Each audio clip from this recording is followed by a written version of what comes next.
नमस्कार, स्वागत है आप सभी का। आप देख रहे हैं एपिसोड 24। मैं हूं आपके साथ श्रवण तंबोली। चलिए बुलेटिन की शुरुआत करते हैं, खबरों को विस्तार से देखते हैं। और बड़ी खबर है भोपाल से। हज हाउस में लिफ्ट में यात्री फंस गए। हज यात्रियों को लिफ्ट का गेट तोड़कर बाहर निकाला गया।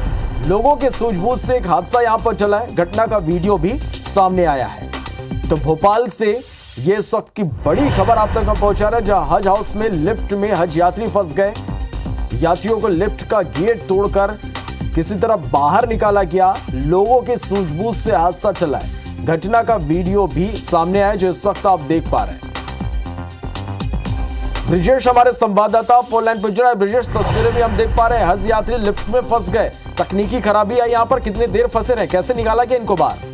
देखिए, करीब आधा घंटा ये यात्री जो थे, हज यात्री, वो प्रदेश भर से भोपाल में जमा हुए हैं और कल से हज यात्रा की शुरुआत हो रही है। करीब 5 यात्री जो हैं वो लिफ्ट में फंसे रहे।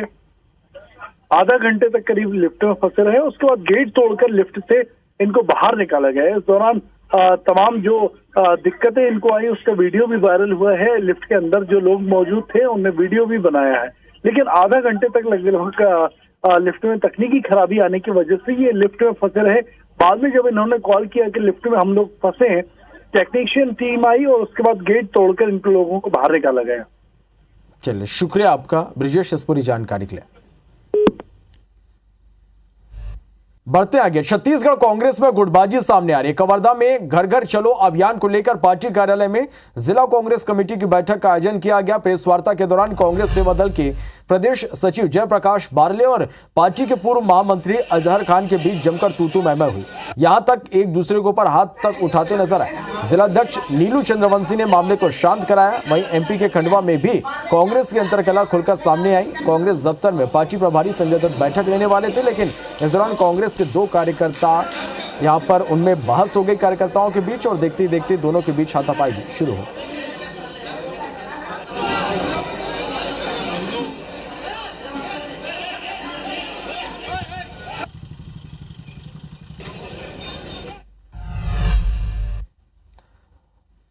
मध्य प्रदेश में विधानसभा चुनाव को महज 4 महीने का ही वक्त बचा। ऐसे में कांग्रेस और बीजेपी दोनों के मुख्य राजनीतिक दल अपनी तैयारी पुख्ता करने में जुटे, लेकिन बगावत बयान के इन दलों को मझधार में लाकर रख दिया है। ये दल ना तो बागियों पर कार्रवाई कर पा रहे हैं और ना ही उन्हें मना पा रहे हैं। उज्जैन शहर कांग्रेस अध्यक्ष रवि भदौरिया का एक ऑडियो वायरल होने के बाद जहां कांग्रेस में हड़कंप मचा हुआ है, वहीं मैहर विधायक का सतना सांसद को लेकर दिए ऑडियो पर बीजेपी की अंदरूनी कला भी अब खुलकर सामने आ गई है। नूरी खान का टिकट नहीं हो रहा है, ध्यान रखना। सही बात है। वही मुस्लिम नेता उज्जैन धार्मिक नगरी के अंदर टिकट नहीं ला पाएगा। सही बात। लेकिन अपन क्यों बदनाम हो गए वहाँ जाके? नहीं तो उसमें क्या, सब पूरे सभी गए थे तो चलो। बहुत बढ़िया बात बोली तुमने कि अपने नेता के ले गई। मैं नमस्कार करता हूँ आपको आज से, है ना, कोई दिक्कत नहीं है। आप तो आपके नेता के लेके गई थी, आप चले गए, आपने मुझसे पूछा नहीं। ये कथित ऑडियो कांग्रेस की टेंशन बढ़ाने के लिए काफी है। कुछ महीनों बाद विधानसभा चुनाव है, लेकिन ये ऑडियो कांग्रेस की कलह उजागर कर रहा है। दरअसल उज्जैन के जिलाध्यक्ष रवि भदौरिया का एक ऑडियो वायरल हो रहा है, जिसमें वो माइनॉरिटी नेता नूरी खान को टिकट नहीं मिलने का दावा कर रहे हैं। हालांकि अब रवि इसे बीजेपी का षड्यंत्र बता रहे हैं। वहीं नूरी खान पूरे मामले को लीडरशिप के सामने रखने का दावा कर रही हैं। मामला बहुत ही गंभीर है। मैं इस पूरे मामले में पार्टी के वरिष्ठ नेताओं से चर्चा करूंगी और इस मामले में मैं अपनी ओर से कोई भी बात पार्टी प्लेटफॉर्म पर करना चाहूँगी। वो ऑडियो मेरा नहीं है, उसमें आवाज़ भी मेरी नहीं है। मैं इसके लिए माननीय कमलनाथ जी को एक पत्र लिखने वाला हूँ कि कोई षड्यंत्रकारी लोग चुनाव आने से पहले इस तरीके का कृत्य कर रहे हैं। माननीय कमलनाथ जी से सर्वे करा रहे हैं, सर्वे के आधार पर टिकट होगा। जिसको भी टिकट देंगे पार्टी पूरी ताकत से उसे जिताने का पूरा प्रयास करेगी। इस ऑडियो के सामने आने के बाद कांग्रेस सफाई दे रही है, लेकिन बीजेपी ने मौका पाते ही कांग्रेस पर जमकर निशाना साधा। विधानसभा चुनाव में उम्मीदवारी को लेकर उज्जैन जिला कांग्रेस के अध्यक्ष जी का एक कथित ऑडियो सामने आया है, मैं उसकी पुष्टि नहीं करता हूं। अब देखिए, कांग्रेस तो हर समय गुट और गिरोहों में बटी हुई पार्टी है। एक तरफ तो प्रियंका गांधी आती है, नर्मदा जी की उल्टी आरती उतारती हैं। त्रिकुंट लगाकर कोट पर जनेऊ पहनकर राहुल गांधी अपने आप को हिंदू प्रदर्शित करने की कोशिश करते हैं, और दूसरी तरफ कांग्रेस का क्या कृत्य है ये उज्जैन के जिलाध्यक्ष बता रहे हैं। तो इस कथित वायरल ऑडियो पर भले ही बीजेपी कांग्रेस पर प्रहार कर रही हो, लेकिन बीजेपी में भी सब कुछ ठीक नहीं चल रहा है, क्योंकि एक बार फिर मैहर विधायक नारायण त्रिपाठी ने बीजेपी की भी टेंशन बढ़ा दी है। नारायण त्रिपाठी ने इस बार सांसद गणेश सिंह को राक्षस कहकर संबोधित किया और आरोप लगाए कि सांसद ने मैहर में फीता काटने के अलावा दूसरा कोई काम नहीं किया। विंध्य में बीजेपी की इस अंतरकला पर कांग्रेस ने भी चुटकी ली। इस तरह के राक्षसों का विनाश करने के लिए मैं राजनीति में आया हूं। आपकी ध्येय क्या है, उपलब्धि क्या है, ध्येय क्या होगा, ये बिल्कुल बर्दाश्त के बाहर है। मैं सभी लोगों के बीच में बोलता हूँ, ये सांसद जी का ये बर्ताव रहा है, मैं मुख्यमंत्री जी को पत्र लिख रहा हूँ, मैं मैहर में आना मुश्किल कर दूंगा। आप अपनी योजनाओं के ऊपर काम करो, हमारी योजनाओं पर आड़े नहीं हो गया। नारायण त्रिपाठी जी का एक वीडियो सार्वजनिक हुआ है, उसमें वे अपनी ही पार्टी के सांसद को, जो सतना के ही हैं, उन्हें रावण बता रहे हैं। आखिरकार क्या कारण है कि एक सम्मानित विधायक अपने ही सांसद को रावण बताएं? इन दोनों ही मामलों से ये तो साफ है कि कांग्रेस हो या फिर बीजेपी, चुनाव से पहले दोनों ही पार्टियों में कुछ भी ऑल इज वेल नहीं है। कहना गलत नहीं होगा कि जैसे जैसे चुनाव का समय नजदीक आ रहा है, टिकट के दावेदारों का ये टशन पार्टियों की टेंशन बढ़ा रहा है। Bureau report, IBC 24।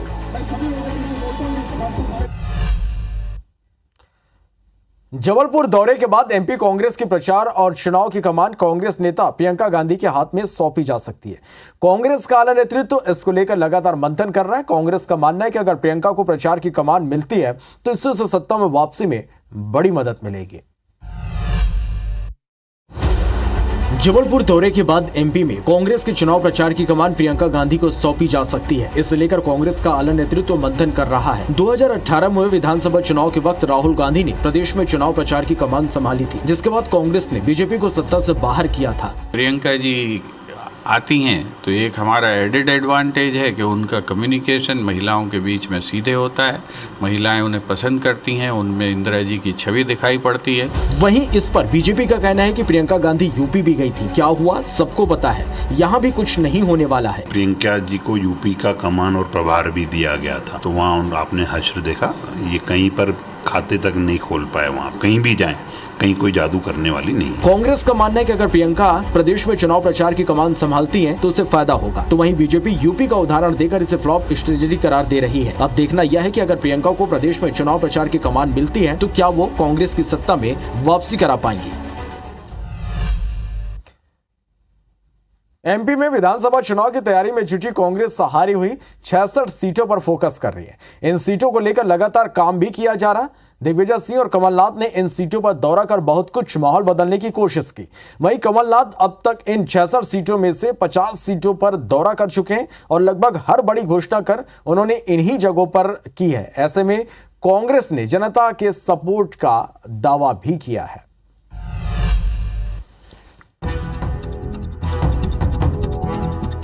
Madhya Pradesh में विधानसभा चुनाव में इस बार कांग्रेस हारी हुई सीटों से सत्ता फतह की तैयारी में है और प्रदेश की 66 हारी हुई सीटों को लगातार मजबूत करने में लगी हुई है। कमलनाथ, दिग्विजय, अरुण यादव और अजय सिंह लगातार हारी हुई सीटों का दौरा कर रहे हैं। कमलनाथ ने अभी तक 66 में 50 हारी सीटों का दौरा कर चुके हैं। यही वजह है कि कांग्रेस एमपी में 150 सीटों पर जीत का दावा कर रही है। लेकिन बीजेपी का कहना है कि कांग्रेस का कोई भी अभियान या रणनीति चंद दिनों के लिए हुई होती है और केवल सुर्खियां बटोरने के लिए कांग्रेस इस तरह की शुरुआत करती है। जनता हमारे साथ है। कमलनाथ जी के सभाओं में उमड़ कर लोग आ रहे हैं। दिग्विजय सिंह जी की हर कार्यक्रम में जो है ज़बरदस्त भीड़ आ रही है। इस तरह का रिस्पांस हमें मिल रहा है कि हम 150 से ज़्यादा सीटें जीतेंगे। कांग्रेस से जनता नाखुश है और उनके कार्यकर्ता कांग्रेस से नाराज हैं। इनके कोई भी अभियान, कोई भी फोकस, कोई भी बातें होती हैं वो एक दिन की सुर्खियां बटोरने के लिए होती हैं। बहरहाल लगातार दौरे से पीसीसी चीफ कमलनाथ ने आधे से ज्यादा मध्य प्रदेश को नाप लिया और कांग्रेस नेताओं में जीत को लेकर उत्साह देखने को मिल रहा है। दुष्यंत पराशर, IBC 24 भोपाल। छत्तीसगढ़ विधानसभा चुनाव में इस बार बीजेपी और कांग्रेस एक दूसरे को सोशल मीडिया के जरिए मात देने की तैयारी में। दोनों पार्टियों ने फेसबुक, ट्विटर और इंस्टाग्राम पर फॉलोअर्स और व्हाट्सएप ग्रुप के जरिए आम जन तक पहुंच बनाने के लिए पूरी ताकत लगा दी है। देखिए रिपोर्ट।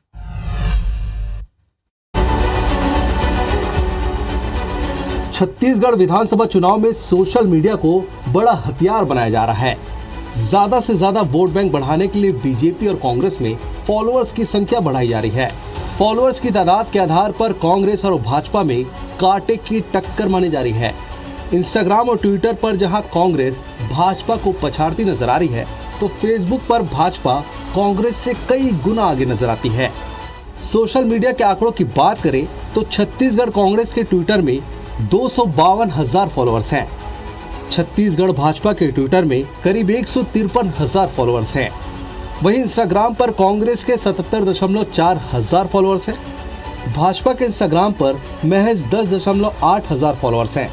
छत्तीसगढ़ कांग्रेस के फेसबुक पेज पर 174,000 फॉलोअर्स हैं। छत्तीसगढ़ भाजपा के पास 1.1 मिलियन फॉलोअर्स हैं।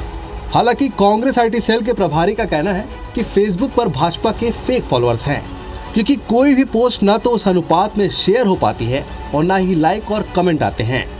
सोशल मीडिया बहुत मजबूती से काम करती आई है और कर रही है। यही एक डर भारतीय जनता पार्टी के मन में हमेशा सताता रहता है और आए दिन भारतीय जनता पार्टी सोचती रहती है कि कांग्रेस पार्टी इस तरीके से सोशल मीडिया में हमसे आगे किस लिए बेहतर से काम कर रही है, क्योंकि भारतीय जनता पार्टी कॉरपोरेट के भरोसे काम करती है, कंपनियों के बेसिस पे काम करती है, जबकि कांग्रेस पार्टी अपने कार्यकर्ताओं के भरोसे काम करती है। कांग्रेस आईटी सेल का दावा है कि फेसबुक, ट्विटर, इंस्टाग्राम, व्हाट्सएप पर नेटवर्क तैयार है। रायपुर से सुकमा, कोंटा के आखिरी बूथ तक नेटवर्क तैयार है। 90 विधानसभा और 11 लोकसभा सीटों के लिए टीम तैयार है। 35 संगठन जिला के लिए टीम गठित की गई है। 15 से लेकर 30 लोगों की टीम काम कर रही है।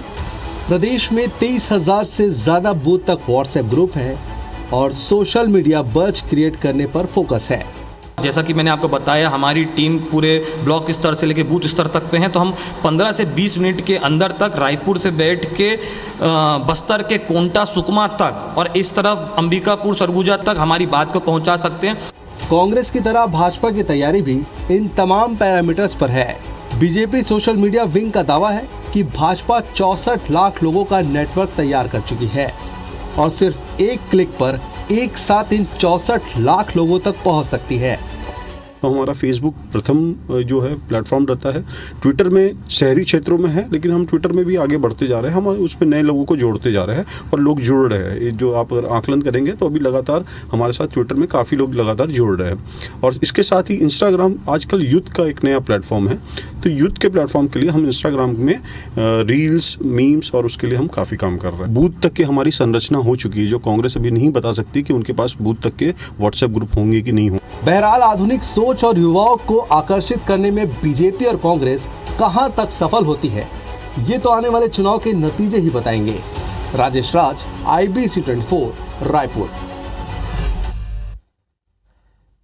एमपी विधानसभा चुनाव में बीजेपी सरकार इस बार महिलाओं और युवतियों के वोट बैंक पर नजरें हैं। राज्य सरकार लाडली बहना योजना और लाडली सेना के जरिए चुनाव फतह की तैयारी में है। एमपी में होने वाले विधानसभा चुनाव से पहले सरकार 1 करोड़ 25 लाख के महिला वोट बैंक को रिझाने में जुटी है। सरकार ने लाडली बहना योजना के जरिए महिलाओं युवतियों के खाते में हर महीने 1,000 भेजना शुरू किया, तो पंचायतें गांव में लाडली सेना गठन की तैयारी है। लाडली बहना सेना का गठन महिला कल्याण के लिए संचालित योजनाओं के बेहतर क्रियान्वयन के लिए किया जाएगा, जो प्रदेश भर में महिलाओं से जुड़ी योजनाओं के लिए काम करेंगे। हर वार्ड और हर गाँव में 21 जून तक सेना का गठन कर लिया जाएगा। कांग्रेस प्रदेश सरकार के इस कवायद पर सवाल खड़े कर रही है। कैसे उनका उन्नयन कर सकते हैं, कैसे उनके बच्चों की शिक्षा को बढ़ावा दे सकते हैं, इसकी चर्चा नहीं करते। सेना बनाएंगे, वोट ले लेंगे और बस हम ऐश करेंगे, ये चिंतन ही अपने आप में। वहीं बीजेपी सरकार की कवायद की तारीफ कर रही है। लाडली बहना जिनके खातों में 1,000 रुपए प्रति माह आना शुरू हो गए हैं, ये सभी बहनें, ये सभी बेटियां, ये सभी महिलाएं प्रदेश की अपने आप को शिवराज मानती हैं। दोनों पार्टियां महिला वोटरों से जुड़ रही हैं, लेकिन इसका फायदा किसे कितना मिलता है, ये तो चुनावी नतीजे बताएंगे। नई राजधानी प्रभावित किसान कल्याण समिति आज रायपुर में मुख्यमंत्री निवास का घेराव करने वाले थे और इससे पहले पुलिस ने समिति के प्रमुख पदाधिकारियों और किसान नेताओं को उनके घर से ही उठा लिया। कुछ किसान ग्राम जोरा पहुंचे तो पुलिस ने उन्हें वहां से गाड़ी में बिठाया और नया रायपुर स्थित धरना स्थल पर ले आए। किसान नेताओं का आरोप है कि मुख्यमंत्री निवास घेराव कार्यक्रम को विफल करने के लिए पुलिस उन्हें और उनके नेताओं को जबरदस्ती गाड़ी में बिठाकर इधर उधर घुमा रही है। उन्होंने कहा कि उनकी मांगों को लेकर उनका आंदोलन आगे भी जारी रहेगा। इस संबंध में पुलिस का कहना है कि किसी भी किसान को ना तो गिरफ्तार किया गया, ना ही उठाया गया। बाकी सब पुलिस प्रशासन द्वारा बस में बैठा करके हमारे किसान भाइयों को, माता बहनों को गुमराह कर रहा है, इधर उधर घुमा रहा है। कि हम लोग का सीधा सीधा कहना है, हम लोग मुख्यमंत्री घेराव के लिए जा रहे हैं तो हमें गिरफ्तार कर लीजिए, थाना में लेके चलिए या तो फिर सेंट्रल जेल लेके चलिए। पीएम मोदी ने मन की बात के 102वें एपिसोड में रविवार को एमपी के कटनी जिले का जिक्र किया। उन्होंने निक्षय मित्र और जिले के ब्रांड एम्बेसडर 13 साल की मीनाक्षी छत्री के टीबी मुक्त भारत अभियान में दिए गए योगदान के बारे में बताया। पीएम मोदी ने बताया कि मीनाक्षी छत्री ने अपने गुल्लक में जमा 4,200 रुपए टीबी मुक्त भारत में योगदान देकर उल्लेखनीय काम किया है।